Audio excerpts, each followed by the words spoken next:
dark road at night or strolling through the...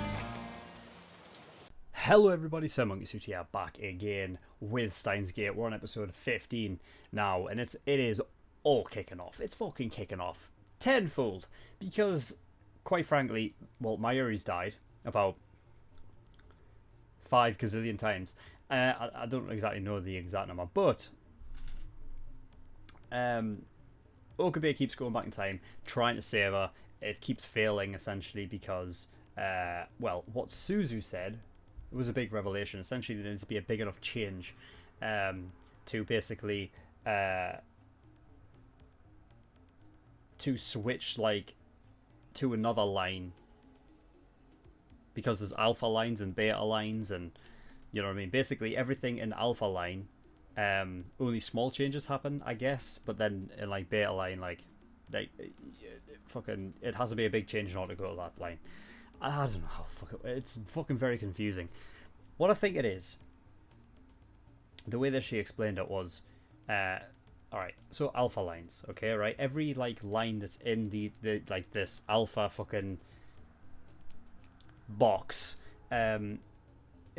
big changes don't really happen. Like, all the big things stay the same. So only like minute changes, essentially.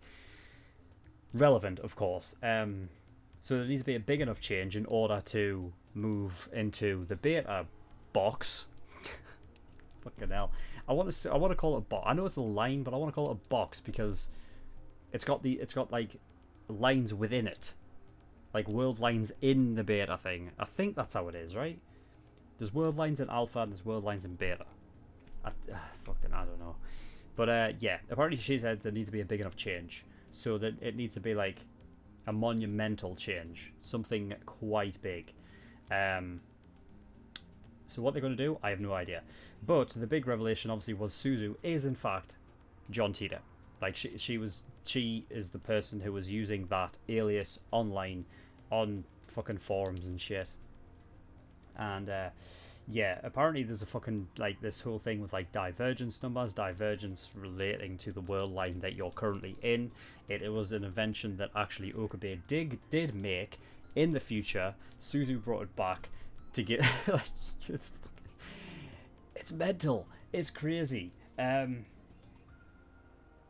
So yeah, I mean, fucking with that huge revelation with Suzu being John Tita, like, you know, she showed them the satellite which fell up on the fucking on that building in episode 1, which is in fact her time machine. Now I think if I remember correctly, what I called what my theory was with, you know, D-mail and like the sort of the upgraded version of D-mail where they can send back their memories and stuff, because it was like a limited like sort of focal point for the data to go through. With this as a satellite, it's something you can step inside. So I feel like that's a true time machine, as in like taking your body as it is now and taking it all to a different time, like a different world line and shit. That's what it feels like. Whereas with like the upgraded D-mail, like with memory and stuff like that, it was just transporting your memories into a different something like that. Anyway, yeah, I don't think there's anything else to talk about, so we're just gonna get straight in episode 50. We've met online a few times, you and me. I post as John Teeter. And remember, if you go down to the link in the description to my Patreon, you can get access to the early access and get 4 Steins Gate videos before anybody on YouTube gets it. 4 a week. Decent. Go. I've noticed we're up to episode 15 and they're still, like, they've kept the same opening.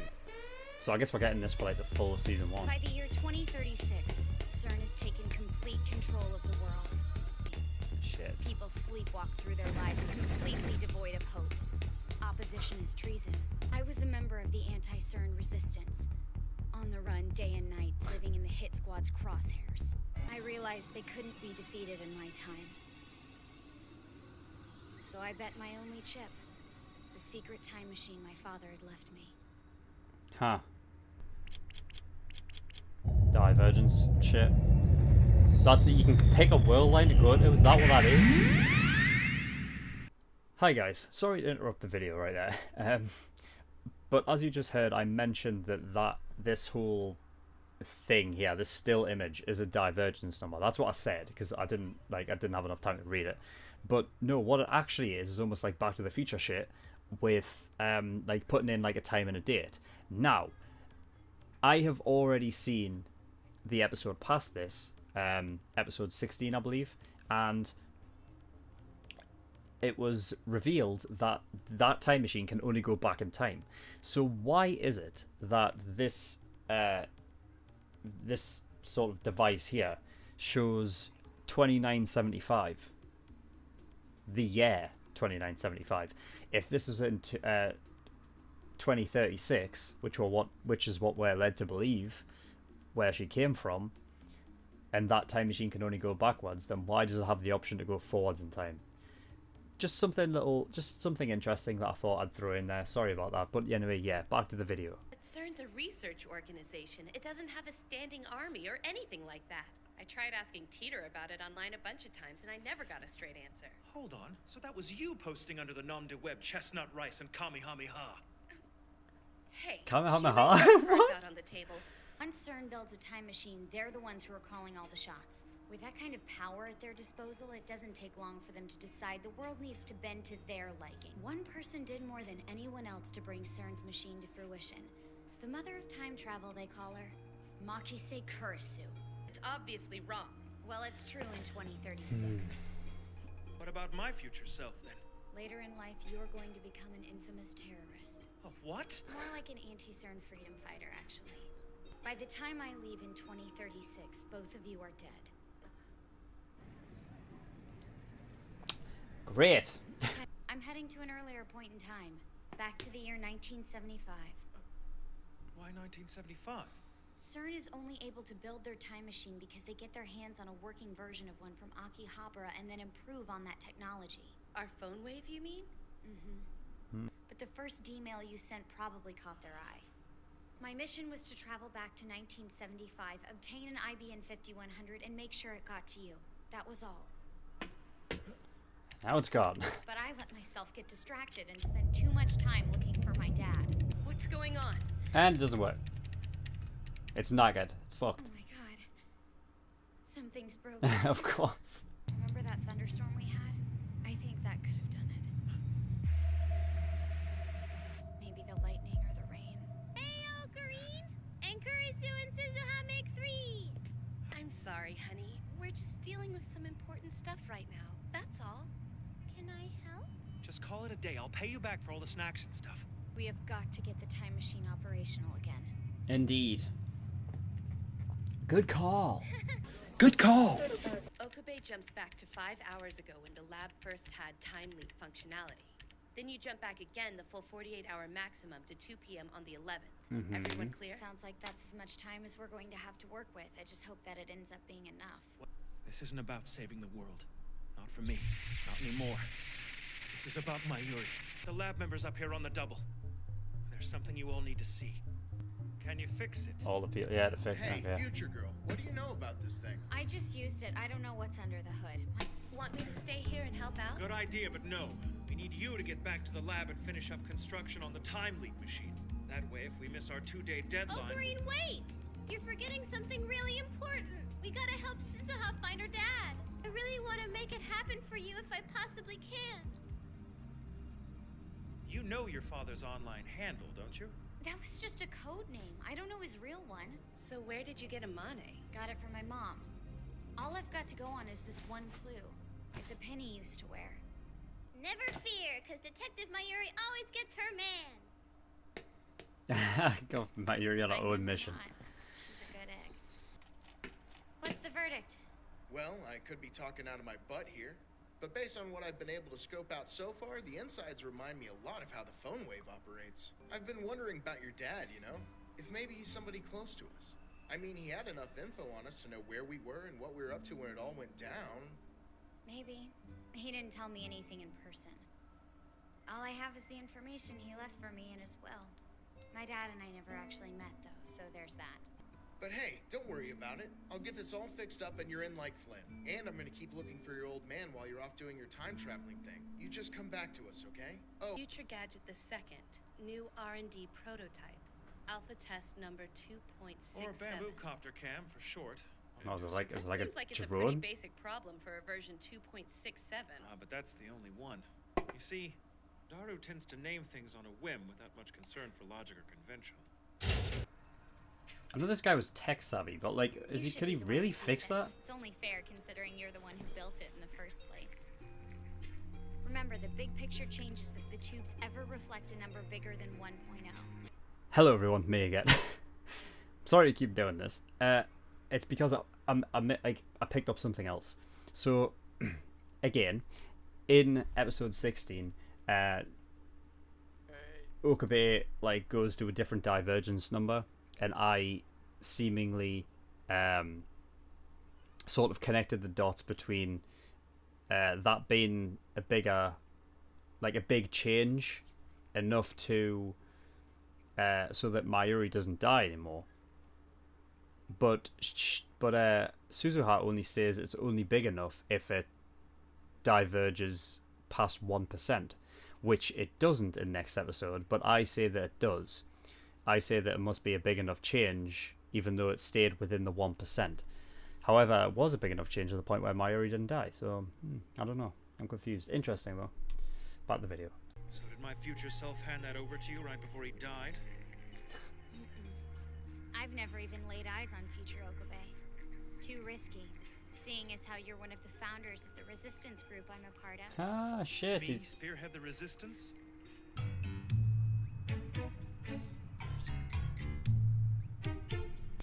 I'ma bust out some questions, yo, so holla at your boy! Word to your mother. Sorry, I don't speak jive. Done this before. Or if you don't recognize it, then perhaps you know someone who would? Nah, it isn't ringing any bells. Look, if you remember, please don't hesitate to call. Saving Mayuri's life is my absolute top priority. But you are a lab member, and I intend to help you out. Damn it, that's just what friends do for one another. Attention! Attention! Your help is needed, citizens! In hell's... There was a kidnapping yesterday, right near here. The kidnapper was wearing a pin just like the one on my flyers. Flyers and Look shit. at what I made!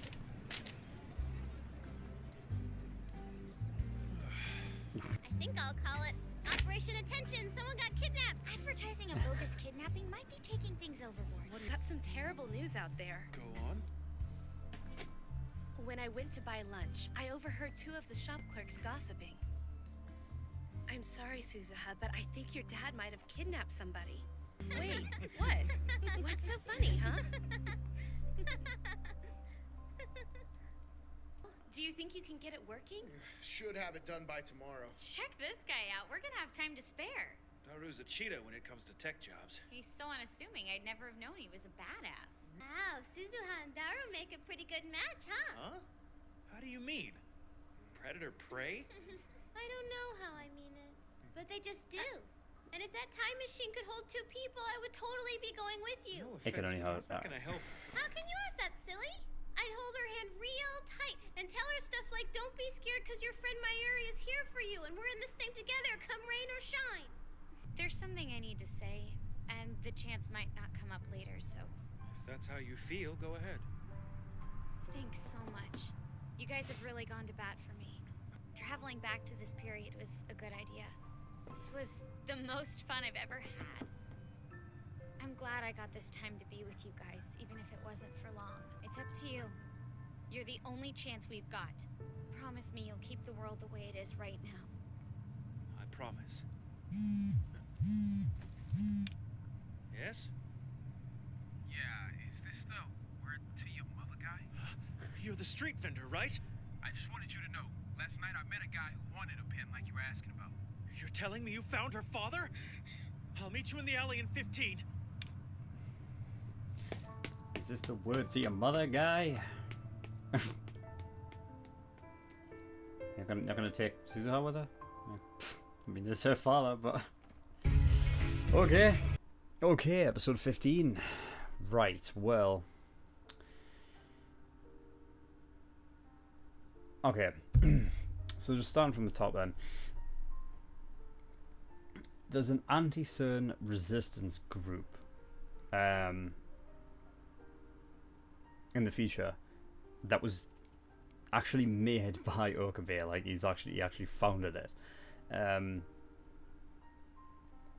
time machine was Suzu's father's. He's the one that made it, although they never met. It's just strange. I don't know how long, like, I don't know if he was like keeping in, like, if he was in hiding, Suzu's father. I mean, he must have done, which is probably why they never met, I guess. But I was wondering, like, how much time was there when, like, Suzu had joined this resistance versus, like, you know, when she actually got this time machine, because it's just mad that in all of that time, like, they never, like, met each other. But, well. I'm also, like, I also wrote down, like, well, put it this way. if there are different, like, world lines and different fucking, like, sort of like universes where, you know, there's like all these like endless possibilities, and surely there'll still be some timelines where CERN are like the rulers of the world, essentially, because they have a time machine themselves. So, you know, to go back in time to do something beforehand only fixes that world line, right? Or that, like, I suppose, alpha line or beta line, whatever it is. I believe the world line they're in now, or the divergence number anyway for the world line, is 0337187, I think. Oh, that's right. I just wrote it down because I think it might be useful information for the future. I don't know if, like, you know, if they change shit and then the divergence number changes as well, and it, like, you know what I mean, if it's like a quick little thing that we see, I want to be able to know if we've changed into a different world line sneakily, because I can see them doing that, like, oh no, this is not the world line we were in before. So, you know what I mean, just good information to have.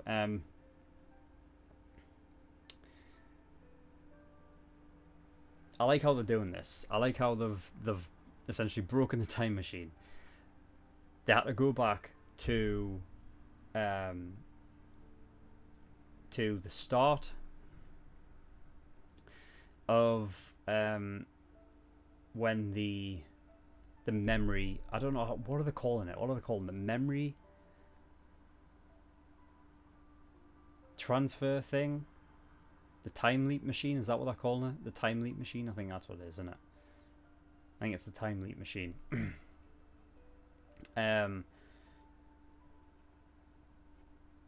Yeah, they go back to when the time leap machine is first, like, fully completed, and then they take it back 48 hours. So it's literally the furthest back they could ever possibly get, and that gives them 2 days to basically fix the thing.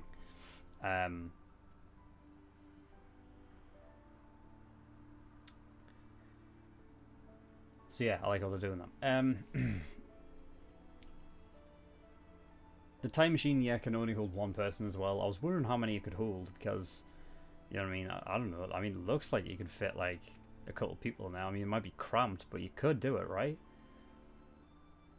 I feel like there's more room in there for more than one. But, yeah. The most interesting thing I wrote down is, like, in the future with Okabe, and because obviously, you know what I mean, now he's made this divergence number thing, and he fucking founded the anti-CERN resistance, and shit like this. Like, I'm really wondering, like, did Suzu come from the future in an alpha line, or just whatever, a fucking line where Mayuri was alive or dead? Because there was that whole thing with Okabe, like, being, yeah, it's not for saving the world, it's for saving Mayuri, right? Now, granted, that was only for this, like this sort of section of time. I guess, like, if you're talking about that far in the future, like, You know what I mean? The sake of like, you know what I mean? Mayuri could be alive, so it's the world that they need to save next. But I'm just wondering, because Suzu never mentioned anything about Mayuri being there, and like obviously with Okabe, it's sort of like, you know what I mean? Mayuri's supposed to be the hostage, so I'd figure they'd still be together, right?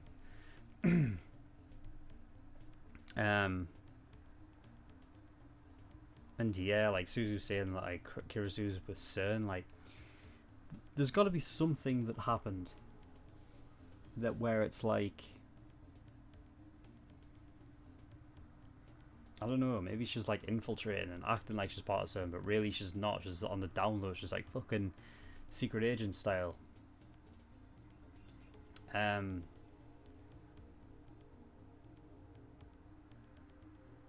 Or she's being forced against her will, like, I don't know, fucking... I don't know, maybe, her dad's being held at gunpoint. I don't know. But yeah, I'm wondering if, like, in that future with Okabe, is Mayuri actually alive when this whole resistance shit and CERN's, like, fucking ruling the world and shit? Is Mayuri alive at that point? I mean, my original thought of why I put that down was because Okabe was saying, no, it's like, it's not about saving the world, it's about it's about keeping Mayuri alive. So, like, in my first thought process was, oh well, Mayuri's probably dead in that timeline, and I guess in the future, because, you know, now because with Mayuri not being alive, he has this whole thing of, fine, I'll save the world then. Whereas before it was just about saving Mayuri, but I don't know, because then he had that whole thing with Suzu saying, make, like, you know what I mean, save the world and shit. So I don't know. I could be just straight up wrong. But yeah, that is it for episode 15. So we're going to move on to episode 16 now. Okay, in the description below I have a Discord, and we want everyone to go over there. We urge everyone to go over there, because that is where, like, future pools and shit start for, like, shows and stuff. So, you know what I mean, if you want to go over there and actually suggest, like, a show and whatnot, like, that's where it starts. So we urge everyone to go over to the Discord. We've also got, like, Dungeons and Dragons and karaoke and rabbit streams and shit like that. So if you want to do any of that, come over, chat to me. I'm usually there all the time apart from when I'm asleep, and obviously the people who are generally active over there are really cool people. So, you know what I mean, we urge everyone to go over there. Patreon early access, you get 4 videos a week, all before it ever comes out on YouTube. That goes for basically every show that I'm doing, aside from Made in Abyss and obviously My Hero and Attack on Titan, because they're coming out on the day that they get released. So, you know what I mean, it's basically Steins Gate, Haikyuu, Tokyo Ghoul and Code Geass. So you get 4 episodes of each a week, that's 16 videos a week before any of it goes out to YouTube. So, you know what I mean, I think it's a pretty good deal. For $5 a month you can get all of that. And also they're $15 or more a month, the exclusive tier patron, or patron tier I should say. That will be for the new show that I'm doing, which will be exclusive for $15 and up patrons, which is Parasite. Now that'll only be exclusive for while it's airing, so if you do want to watch me react to that, like, as soon as possible, then you will have to get the $15 patron tier to watch it while it's airing. Once it's done and once I've reacted to all of it, then it'll go on YouTube, 1 episode a day, until I've got them all out. So, you know what I mean, it's up to you whether you want to do that. And finally, my PO box address is in the description below, so if you do want to send me anything, then you can do with the address down in the description below. I will open it up, react to it on camera. It'll be a nice little addition to the video where I react to it, and it'll be great. If you don't want me to open it up on camera though, just make sure you do tell me in the package, and then I will do so. Okay, so that's it. So thank you everyone for watching. I'll see you all next time. Bye bye.